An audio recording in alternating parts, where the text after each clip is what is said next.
Subscribe our channel Alice kitchen.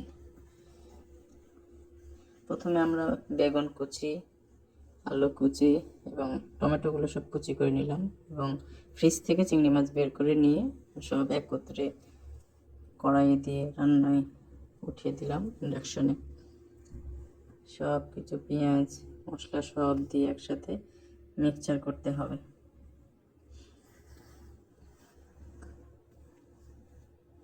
এবং এগুলো সব একসাথে দেওয়ার পরে আমরা চুলায় সব হলুদ মরিচ গুঁড়া সব পরিমতো দিয়ে ভালো করে মেখে নিতে হবে এবং চুলার আঁচটা হালকা একটু রাখতে হবে যাতে এটা প্রথমে সবগুলো মশলাগুলো মেখে যায় এবং আস্তে আস্তে সবগুলো ঢেকে রাখতে হবে। প্রায় 10 মিনিটের মতো রান্না করলে এটা সিদ্ধ হয়ে যাবে এবং সর্বশেষ এটাতে আপনার ধনিয়া পাতা গুঁড়া দিয়ে জাল দিয়ে ঢেকে দিতে হবে। বাস, সহজে হয়ে গেল চিংড়ি মাছের চটচটি।